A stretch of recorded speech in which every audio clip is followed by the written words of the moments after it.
doing, guys?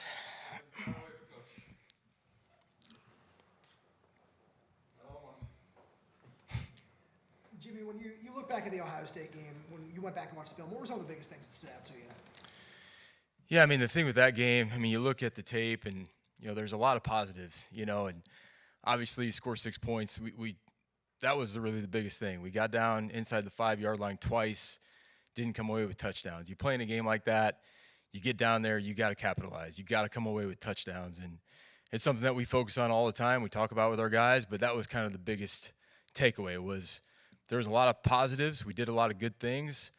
You look at a couple drives, kind of end of the first quarter, into the second quarter, and then one in the third quarter, really good drives. Moved the ball, hit some big plays. I think we had 7 explosives in the game. So some guys were out there making plays. We didn't feel overmatched necessarily. It's just when we got down in there, we had too many self-inflicted wounds. The penalty killed us on the 3-yard line. Some of the sacks really hurt us when we got in the red zone that second time. So really things that we looked at, things that we can control and be better at. No self-inflicted wounds, those kind of things, especially when you get inside the red zone. With the 6 sacks, what's your evaluation of where the breakdowns were in terms of protection versus maybe one to get rid of the ball? Yeah, some of that was, they had really good players too, and some of it was just their guy beat our guy, right? Some of it was DeMond was a little hesitant throwing the ball, pulling the trigger, and there was some times where he could have made his read a little bit quicker and got to his second or third option and got rid of the ball. A couple of times they just did a really good job of covering it. And then when DeMond took off, they did a good job of collapsing in the pocket. So it was a number of things. Of course, you never want that 6 sacks in a game. It's going to be tough. It's one of those things. Anytime you go backwards, you're making it really hard on yourself. So we just continue to talk to DeMond about decision making, and it's not all him. It's the protection. It's making sure that the call is timed at the proper time. The routes are all run at the right depth, and everything is timed up perfectly. So there's a lot of things that go into it, but it's all stuff that we're looking to correct. You guys talked before the game about how good Ohio State's defense is at disguising pre-snap. I'm just curious how you felt like you guys approached that challenge. Yeah, I mean, we knew it going into the game. That Coach Patricia and that staff had a great scheme and great players. So we worked our hardest throughout the week to give them all those different kind of looks. And like I said, some of it was that. Some of it was just the matchup. We lost a one-on-one matchup here or there, whatever it might be, or we just didn't physically get it done. We didn't throw a good ball here or there. So there was a number of different things that happened. No doubt, give them credit where credit's due. But there was a lot of things that also was within our control that we can definitely get better at and correct. Even while playing number one, were you guys a little bit stunned that they didn't score a touchdown because, they're considered a high-powered offense? When was that? Your guys, I know you played the number one team in the country, yeah. but you only had 2 field goals, and I think these guys know that they have, skills that they should be putting up a number of touchdowns every Saturday. Yeah, I mean, we were coming into the game with such great confidence, and I think Coach kind of said it that we can be disappointed, but we can't be discouraged. Coming out of that game, we're looking at it as, hey, we did a lot of really good things in that game, but ultimately we didn't get in the end zone, and it wasn't good enough. You can take all that good, but at the end of the day, you got to produce and you got to get in the paint. So. From our standpoint, again, you play in a game like that, it's a heavyweight match. You're not going to get a bunch of possessions. We only, I think, had 50, 52, whatever it was, plays. And so in a game like that, when you do get down inside the 10, inside the 5 twice, you got to capitalize. You got to cash in. And so that was, for sure, obviously the biggest disappointment in the game and what we need to fix. But that's something we're looking at always. But, yeah, no question. But, you get into a game like that and you just don't know. You just don't know how the flow of the game is going to go. The fact that our defense did such a great job, they were kind of going on longer drives, so our possessions and plays were limited as well. But, so, again, like when you don't have a bunch of plays and a bunch of drives and opportunities in a game, when you do get down there, you really got to capitalize. DeMond's still a young quarterback, and I'm sure you've gone over every play with him on film. Going through the film with him, what do you think he took away from that? Kind of, again, what I just said of, there was some really, really good things that happened in the game, and some big plays that we hit in the passing game. Guys like Desmond Roebuck, stepping up, a true freshman, making plays in a game like that, I thought was fantastic. Amari Evans, we got some big plays out of him as well. And Damon had some examples in that game of doing everything like we're used to seeing him do. There was times when, again, give them some credit. They took away some things, did some different things to us and whatnot at different times that we could have handled better, no question. But I think that was kind of the biggest thing taken away from the game is did a lot of good things, but at the end of the day, there was some stuff definitely within our control that we could have, got rid of the ball a little bit quicker, been a little bit cleaner in our reads, whatever it might have been, to avoid some of those sacks and some of those negative plays there in the ball game. You've been around a long time. How good is that Ohio State defense? I think they're fantastic. They're ranked what they're ranked for a reason. They've got great personnel. They got great players. Elite players, and they put them in good positions to make those plays. And obviously, they had the bye week before they played us, so they had 2 weeks going into the game and whatnot. So, but they do a tremendous job over there, no question. And hats off to them. Did a really good job. And where that ends up being throughout the year, I don't know. But a really, really good defense that's coached really well. How big of a test is this Maryland D-line going to offer, especially first in the nation in sacks, one of the top run defenses for your group? Yeah, it's Big Ten. Every single week you got to be ready, and no doubt, their two defensive ends pose a problem. Very athletic, very physical, very active guys that we know are going to be a problem, and really across the board, their whole front seven, their linebackers, very athletic, very long, tall players that are rangy, just like we saw last week. So definitely got to do a great job and make sure that we're on it this week in practice and heading into the game for sure. Obviously these East Coast road trips require a lot from you guys logistically. Is there anything you feel like you learned from some of those trips last year that can maybe make them a little easier this year? I don't know necessarily learned anything really. I would just say with that, very excited this year that this particular team has already gone on the road and got a win. They know that feeling of what it feels like to go into a hostile environment, handle your business, execute the plays, and ultimately get back in the locker room with a win. It's a great feeling to do that on the road. So we know it's a great challenge anywhere you go, whether that's, an hour plane trip or you're going way across the country. We know it's a challenge, and maybe that helps a little bit from a year ago of having done some of these trips and felt what that feels like. And it is tough. It is a challenge, but it's never something that we're going to look at as an excuse. And something that we're just going to do our best to make sure that we go out there and play really well. What are you looking for from Denzel coming off of a performance that maybe didn't live up to his own expectations? Yeah, what we always look for out of Denzel, he's so consistent in practice every single day, and what he brings to the table is what we expect out of him. Is a guy that's extremely explosive and can make plays when his number's called and when he has opportunities. And he's even taken his game to the next level of even when he doesn't have the ball of affecting the game by how hard he's playing, how much he's really worked and focused on his run blocking. But, anytime you got a player of that caliber, sure, do you want him to touch the ball as many times as possible? Yeah. But, again, he's doing things to make sure that he's in a good position to help us any way that might be.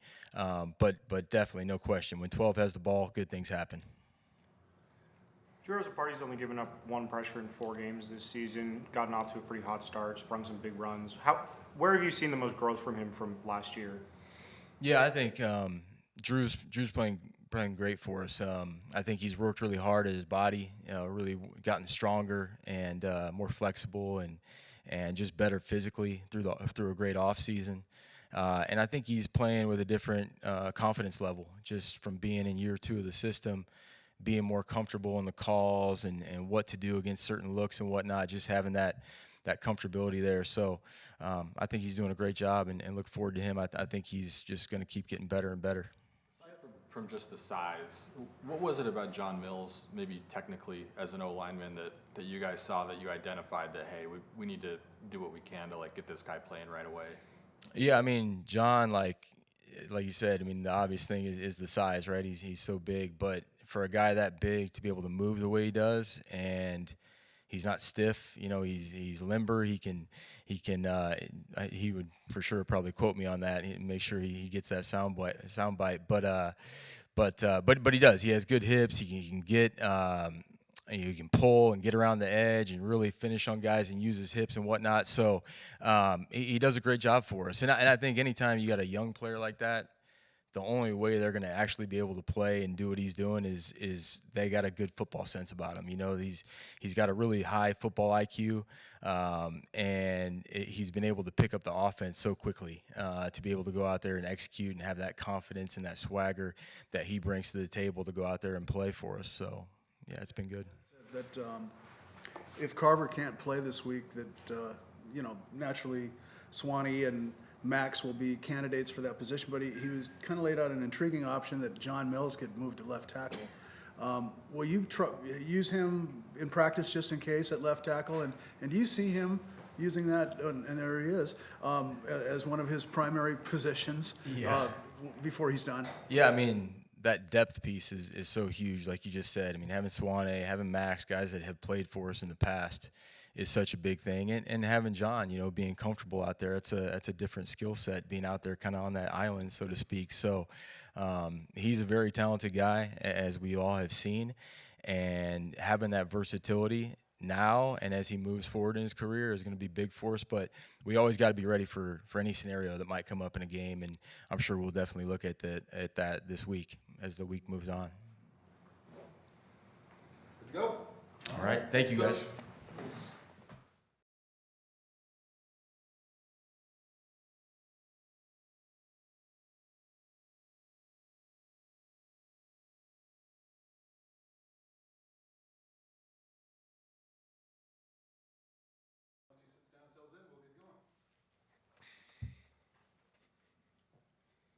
Ryan, how would you evaluate the pass defense through 4 weeks so far? Getting better. I was proud of the guys just for executing the game plan on Saturday, especially in the pass game. Had a lot of freshmen out there too, like playing a lot of snaps with Dylan and RDA, and they were able to execute some new scheme ideas and keep the ball in front of us and not give up too many explosive plays. So we're getting better. Against a receiving core like Ohio State, how did RDA and Dylan grade out for you on film? Pretty good. Like I said, especially in the pass game. I thought Dylan played confident and showed up with some physicality, which was awesome to see. RDA is, he might be a little undersized right now just because of, the lack of time in the weight room. But he plays with physicality, he flies around. And they didn't have any mental errors, which was huge, especially with the amount of install we put in last week. In your previous stops, have you had as many freshmen and redshirt freshmen in the mix to play a lot? Like, I think you have 4 guys that fit that mold right now. Yeah, man, I can't remember a time where we've had this many. Everywhere I've been, we've had a couple here and there. That ended up being really good players. So to be able to have as many guys in the rotation as we do in their first or second year just speaks highly of the way Coach Fish's recruiting department, eval department has evaluated guys that are right fit here, and it bodes well for the future. I think Coach Fish said that Ohio State kind of had the perfect call on against the 7-man pressure there late in the first half. Just curious your thought pre-snap on that with the call and your evaluation of that play. Yeah, based on the personnel, I knew what kind of picture we would get, so I knew we'd have a free runner.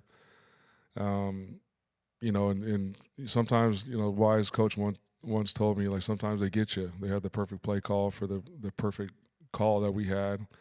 Are there some things that we can do technique-wise to be able to get it down?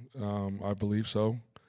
It was 3rd and 12, trying to get the ball out quick. They're in field goal range. You hope you can get a sack. Get the momentum sort of back on your side, crowd involved, and make it for a harder field goal attempt. Just didn't work out that way, and obviously in hindsight, I would have called something else. But something to learn from, and we'll keep it moving.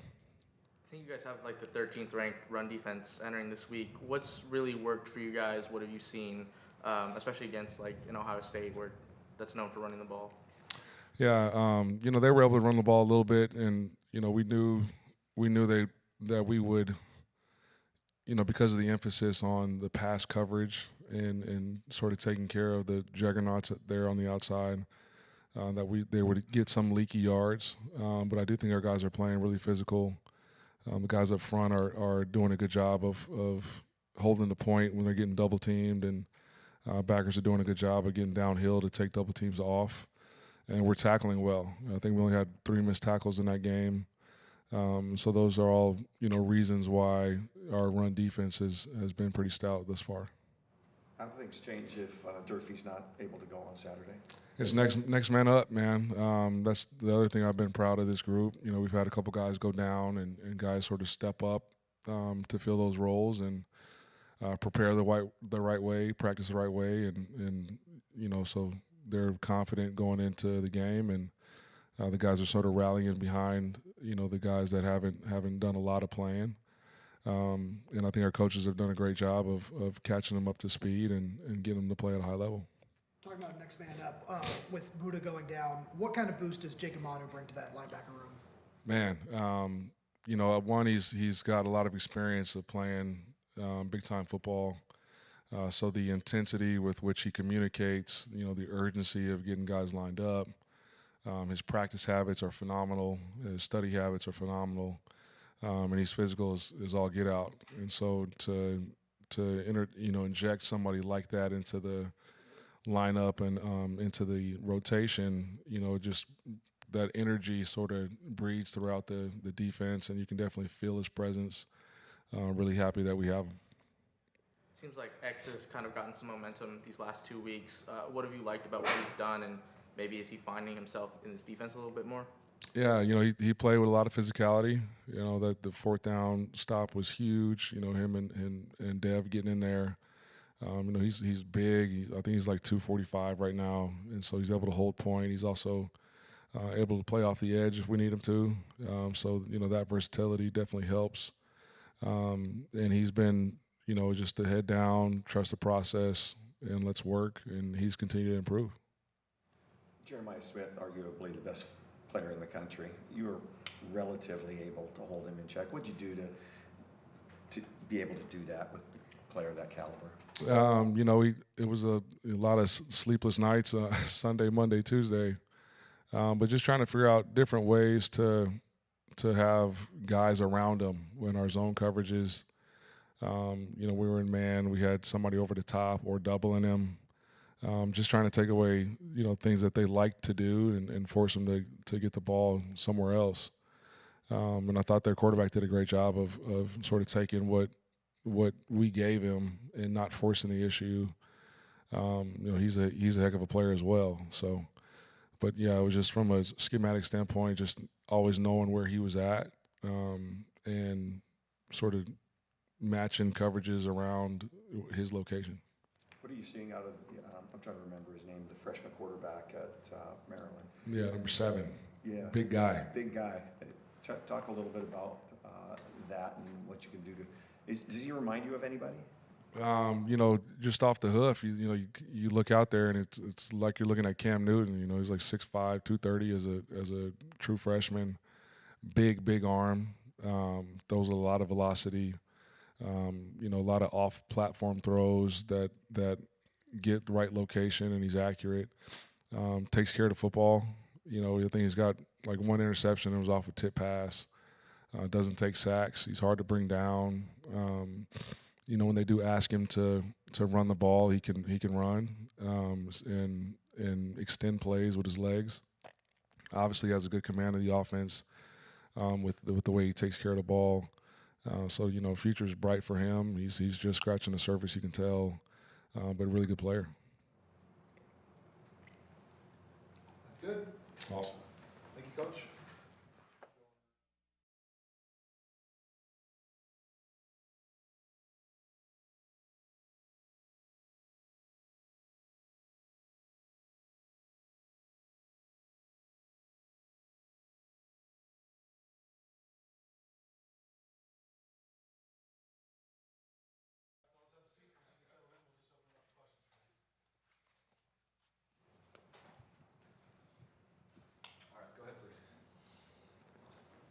Dylan, were you surprised at all that you become a starter so early in your college football career? Surprised. I mean, I guess so. I mean, I thought the mentality coming in was to be the next man up, to work my way up, because I know that Efi and Bobo are both going to be the people this year. And, you know, it's kind of just, I'm always one body away from being a starter. So What would you say is the biggest thing you've learned just getting to the college level after enrolling in June?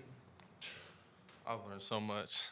I've learned so much, and especially being behind Efi and Bobo, with them being kind of my build and kind of what I'm looking to accomplish. But the biggest thing that I've learned is kind of, I would say more mentally, because being a DB it's a game of kind of losing. You're gonna get balls caught on you, and you're gonna have plays caught on you. So it's kind of learning how to get over that and stay out of my head. Dylan, this last game, that's the first time you've been in that kind of a crowd. Can you tell me just, were there nerves to begin with, how it was different, and with all that noise, did it cause any problems for the defense? I wouldn't say nerves. I would say definitely got butterflies in my stomach, but for that, I would say that's excitement, you know. And for the crowd standpoint, obviously it's loud, but for me, I feel like football's football, you know. So like when I'm out there playing football, I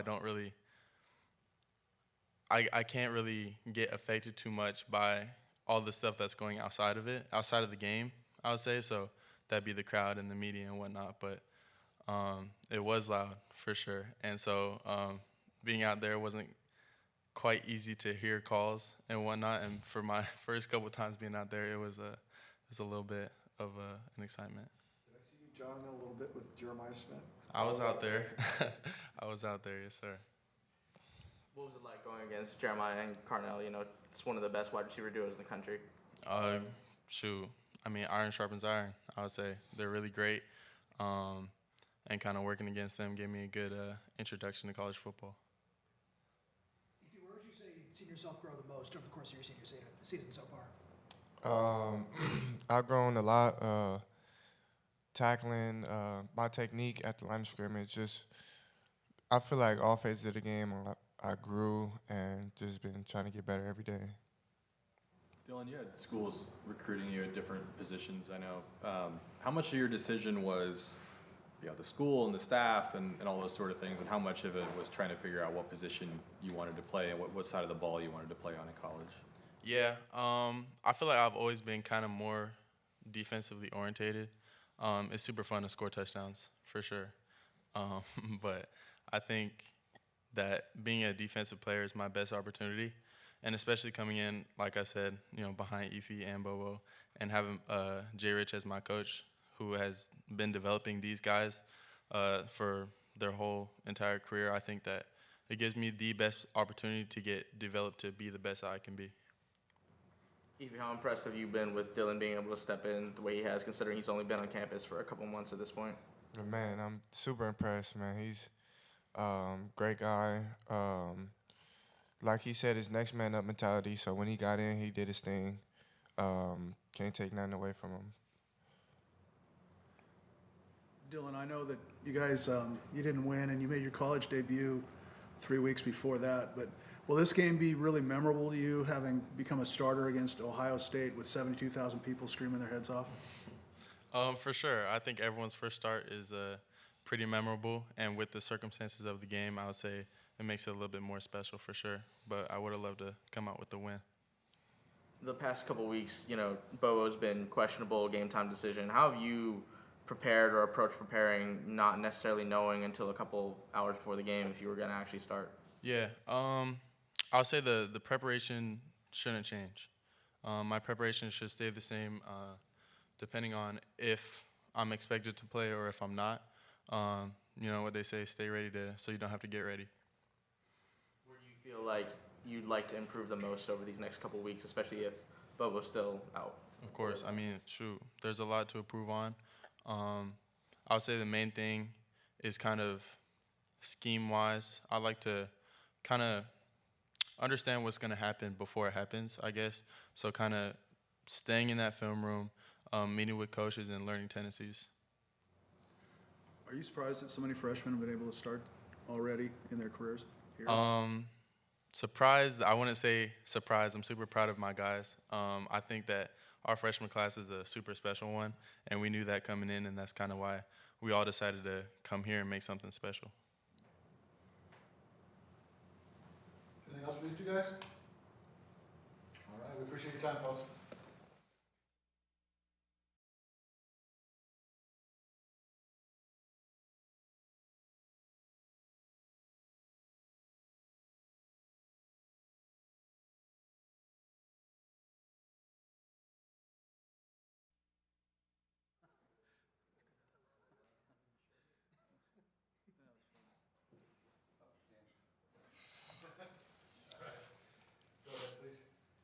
John Mills, are you actually still 17 years old? Yes, sir. I turn 18 on October 16th. Wow, that's amazing. Do you catch a lot of flack for that you're so young? Yeah, I mean, like sometimes I'll be making like a common mistake, or I'll be talking with the older lineman, and they'll be like, "Dude, forget how young you are." Like they'll be talking about something they all grew up with, or not grew up with, but like just did, and I'll be like, "What's that?" And they'll be like, "Damn, bro, like you're young." So it's funny, but yeah, it's cool just being around it. Well, Carver Willis shared that information with us, and he acted like he was your dad or something. Yeah, Carver. He's a great dude. He's funny, but I just love being next to him and learning the game from him and just hearing what he has to say. So hopefully we can get him back soon. What was the most recent thing that they were talking about that you didn't know just because of the age gap? I mean, I can't really like place it on one thing, but just not really like in football, but just like outside life, just like everyday life is just maybe like a TV show or like a video game we played or something like that. John, I had a chance to talk to your grandfather at practice, or he had a chance to talk to me, I guess. But he seems like quite the interesting guy. Can you talk a little bit about him? And I know he's a big, Washington guy, and just how important that was in your decision to come here after you'd committed to Texas. Yeah, my grandfather is a great dude. I've looked up to him all my life. He wore number 72, and really just him being here and him being close wasn't like a make or break deal, but dude, it is awesome to have him here and being able to just fulfill the bloodline of just playing here and doing an offensive lineman, playing in the Huskies game just like he did, and he's always out there, not really giving advice. He knows what to do, but he's always helpful and just always helping me out with anything that I need, always there for me, and always just is a big supporter of the team. So I'm very grateful to have him here for sure. How would you describe the coaching staff's approach to recruiting you after you committed to Texas, and what was it that kind of eventually swayed you back over to Washington? I think they just continue to come after me and talk to me because they knew I fit in here. They knew that I was the type of guy they wanted, someone that could fit in with the program, with the guys there, and help contribute. And I'm very grateful because it was the best decision I've made ever in my life to come here. And I'm grateful for the coaching staff every day. It really feels like a family here, not with the players, but the coaches too. So I'm very grateful. What was it about Texas that made it so close? I mean, obviously you had a lot of schools coming after you. With Texas, it was I like Texas. I like the brand they have. Big stadium, big brand, big name, good food there. But there's good food here too. But I don't know. I like it there, and I like. I was kind of just brought to the big brand of it, and but I realized like there's bigger things than that, and we came here to build something special, and we are. So. At what point during fall camp, or maybe even the spring, did you realize you had a real shot to start? Spring practice was really just me working and me getting here. I was in there for about 8 to 10 weeks lifting, and then I got here in spring practice, was learning the playbook, just understanding that. And then fall camp, really, I felt like my body has changed a lot. I felt strong, fast, and I knew the playbook very well. And I'd probably say closer to probably week 3 or week 2, I was getting majority of the 1 reps, and that really just, I mean, it's not going to stop myself to earn it every single day, but I'm grateful they believe in me, and I'm starting right now, but I just got to go get it every day. So, yeah. I know you played a lot of tackle in high school. What's the transition to guard been like, and what are the differences? What are the similarities? Just really understanding that you have to be a lot more firm in the pocket. You can't really just give up depth like you could at tackle. The guys you're dealing with a lot bigger, shorter, stockier guys, but still have some twitch to them.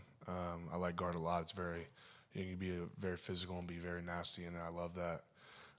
Tackle, you gotta set out fast, like 6'6", 240, skinnier, but like still muscular dudes. But I like both. So.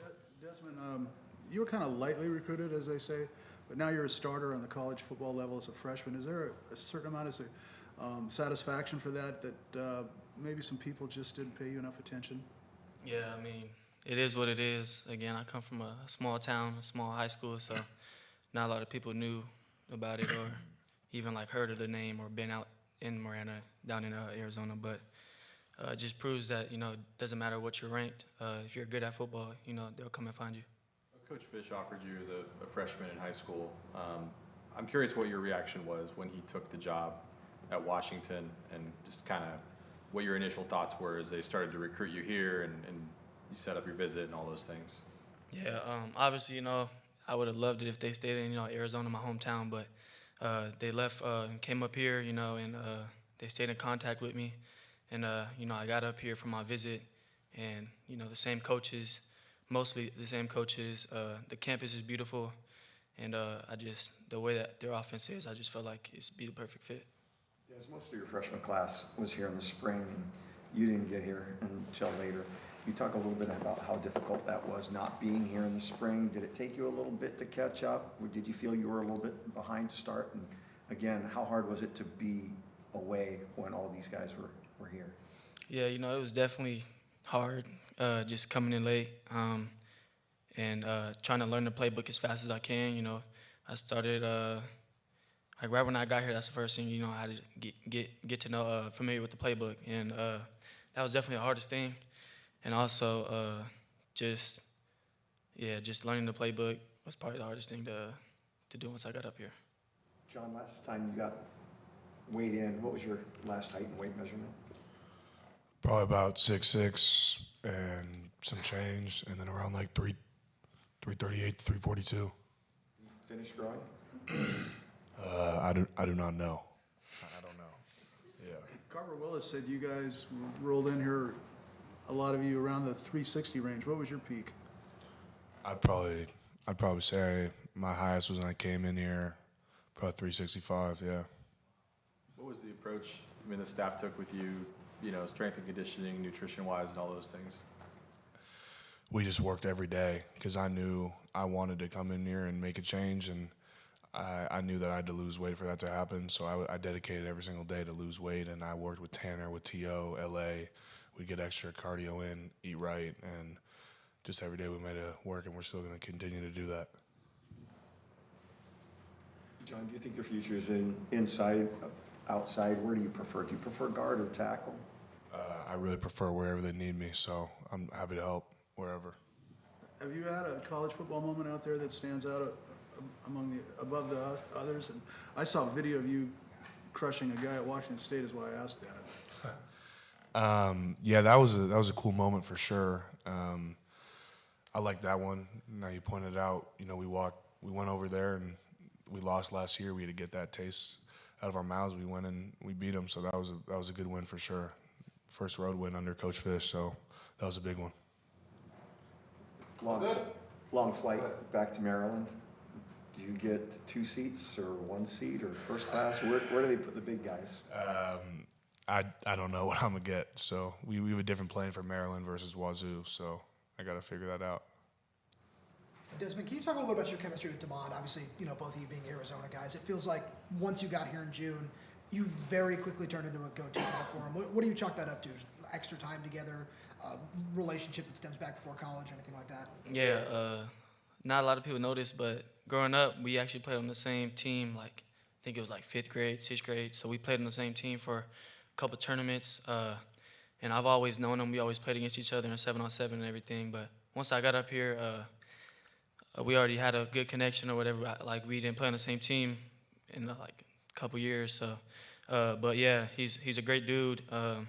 He's a really smart quarterback. He knows what he's doing, and he just takes all the receivers into the receiving room after practice every day. We watch tape. We watch film on the teams that we're playing, and try to find things that we can do to attack their weaknesses and stuff like that. All right. Thank you, fellas. Very good job. Appreciate you.